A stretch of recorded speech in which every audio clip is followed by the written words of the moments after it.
नमस्कार किसान भाइयों, आज मैं आया हूँ एक किसान भाई के घर और ये अपने ट्रैक्टर से कैसे ग्रोथ करते गए। पहले इनके पास एक भी ट्रैक्टर नहीं था, उसके बाद 2 हुआ, 2 से 3 और इसके बाद भी और भी बहुत सारे कमर्शियल गाड़ी ये यूज़ कर रहे हैं। आज हम इनका अनुभव से जानने की कोशिश करेंगे कि किस तरीके से आदमी तरक्की करते जाता है, ताकि आपको भी मदद मिल सके और उस तरीके से अगर आप भी काम करते हैं तो आपकी भी उन्नति हो। मैं धीरज कुमार और आप देख रहे हैं इंडिया मोटर कार और मैं स्वागत करता हूँ अपने किसान भाई का। नमस्कार, कैसे हैं आप?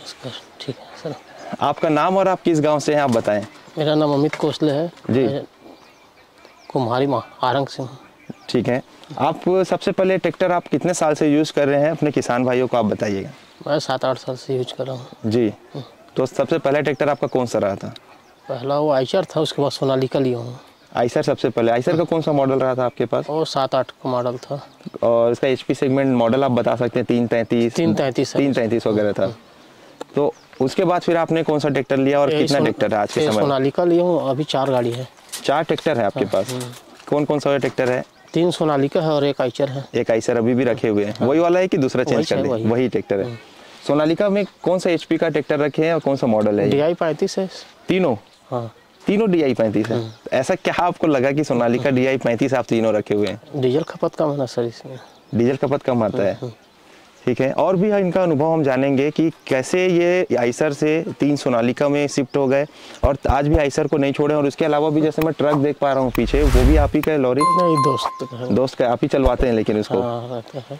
ठीक है, आप ये बताइए इस ट्रैक्टर या आइसर के साथ अगर आप कंपेयर करते हैं तो कौन सा ट्रैक्टर आपको ज़्यादा बेहतर लगता है और कैसा है माल ढुलाई वगैरह करने पे?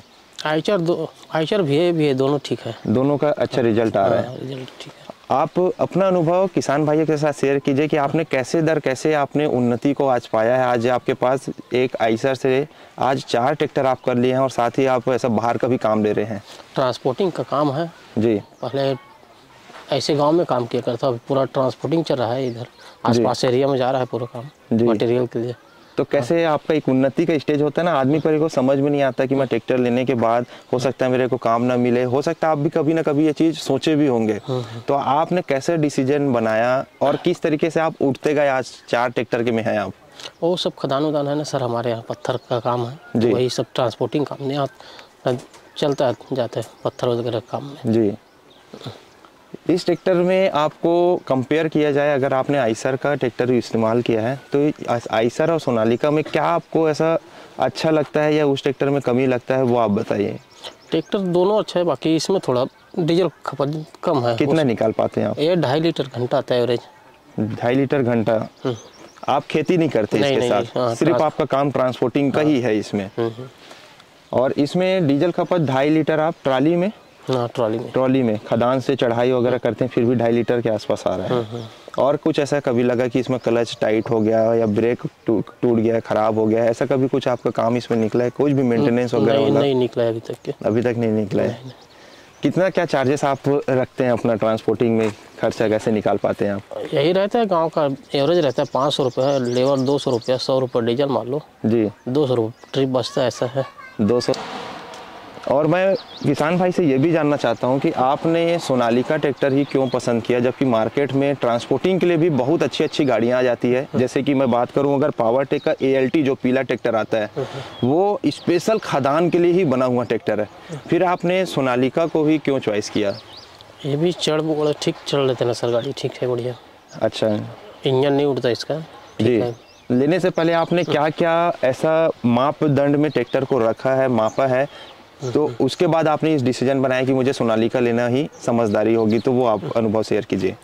यार ठीक है, गाड़ी चलने में ठीक है, वो नदी में निकलने में भी ठीक है, उड़ता नहीं इंजन जी, ये सब चीज़ है इसमें। कभी आपको ऐसा लगा कि यार मैं सोनालिका लेके या DI 35 लेके गलती किया ऐसा, या कहीं आपको ऐसा लगा होगा ट्रैक्टर निकाल नहीं पा रहा है या कहीं फंस जा रहा है, बाकी लोग का ट्रैक्टर आपको आसपास के ट्रैक्टर को आपने निकलते देखा होगा, मेरा ट्रैक्टर नहीं निकल पा रहा है, ऐसा कुछ अनुभव आपके साथ हुआ है कभी? है ना, इसमें पहले वो दूसरा गाड़ी क्या उड़ जाता है, ये नहीं उठता है नदी उदी में, ऐसा अच्छा है।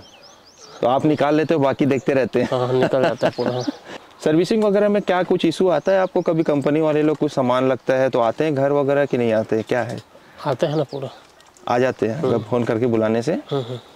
इस ट्रैक्टर के साथ आपने क्या क्या इम्प्लीमेंट इस्तेमाल किया है? खाली ट्रॉली बस। खाली ट्रॉली बस, 2 चक्का 4 चक्का? 2 चक्का। ट्रांसपोर्टिंग में है, खदान में 2 चक्का ही ट्राली चलता है। सफल किसान के पीछे एक ट्रैक्टर का बहुत बड़ा हाथ होता है, और इस सोनालिका DI 35 में ऐसा क्या खासियत दिया गया है जिसे ट्रांसपोर्टिंग वाला किसान हमेशा खुश रहता है। तो आइए मैं आपको बताता हूँ इसका कुछ यूनिकनेस जो बाकी अन्य ट्रैक्टरों से इस ट्रैक्टर को ज़्यादा बेहतर साबित करता है। तो पहला अगर मैं आपको दिखाऊँ तो पीछे लेकर आना चाहूँगा आपको मैं।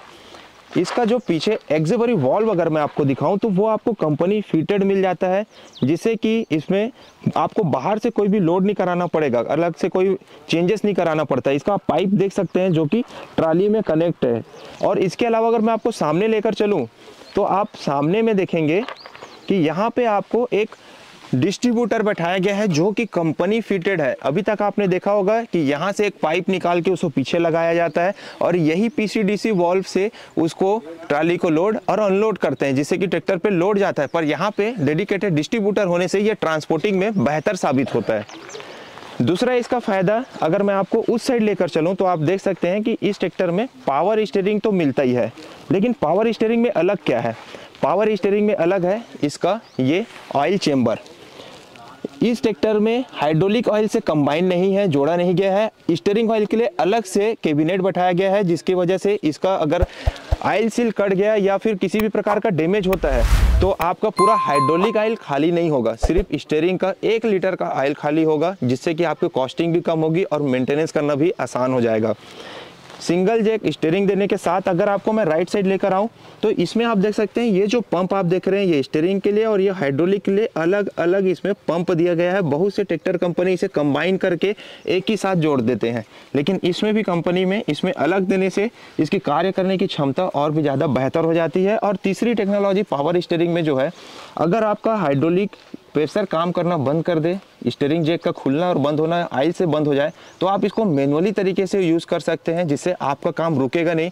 ताकत आपको ज़रूर ज़्यादा लगाना पड़ेगा, लेकिन आपका काम नहीं रुकेगा। बाद में जब गाड़ी खड़ी होती है तो आप वो रिपेयर करवा भी सकते हैं। इसका इंजन इस तरीके से डिजाइन किया गया है। ये 3 पिस्टन का आप इंजन देख रहे हैं जो कि 39 HP का पावर जनरेट करता है। और इसमें जो सिंगल कैबिनेट है, यानी कि अगर आपका पिस्टन अगर खराब हो जाए या तो फिर सीज हो जाए, तो सीज होने के कंडीशन में आपको सिर्फ एक सिलेंडर अगर सीज हुआ है तो एक ही सिलेंडर में काम कराना होगा या एक ही केबिन ही ओपन करना पड़ेगा। आपको दोनों केबिन को छेड़ने या तीनों केबिन को छेड़ने की आवश्यकता नहीं। जिस भी एक सिलेंडर पे अगर फॉल्ट आया है तो सिर्फ एक ही पिस्टन का आपको मेंटेनेंस कराना पड़ेगा, प्लस आपका मिस्त्री भी एक ही पिस्टन का चार्ज लेगा, जिससे कि जो कंपनी की जो सेटिंग होती है ना वो भी आपके ट्रैक्टर पे छेड़खानी नहीं होने वाली। ये कुछ इसमें बदलाव है।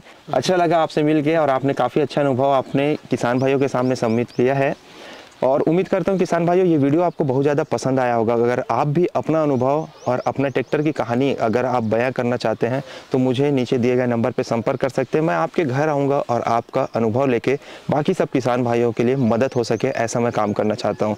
फिर मिलते हैं नेक्स्ट वीडियो के साथ। तब तक के लिए जय हिंद, जय भारत, जय छत्तीसगढ़। प्रशंसा पत्र पर विचार और राय पूर्ण रूप से व्यक्तिगत उपयोगकर्ताओं के हैं और हमारे विचारों और राय को नहीं दर्शाते हैं। अनुभवी विशेष उपयोगकर्ता के लिए व्यक्तिगत है और जरूरी नहीं कि वे इस उत्पाद के सभी उपयोगकर्ताओं के प्रतिनिधि हो। हम उनके उत्पाद उपयोगकर्ताओं के प्रशंसा पत्र को कवर करने और उसी के लिए कंपनी से मुआवजा प्राप्त करने के लिए कंपनी से जुड़े हैं। जिन उपयोगकर्ताओं के प्रशंसा पत्र शामिल हैं उन्हें कंपनी या हमसे किसी प्रकार का मुआवजा नहीं मिलता है।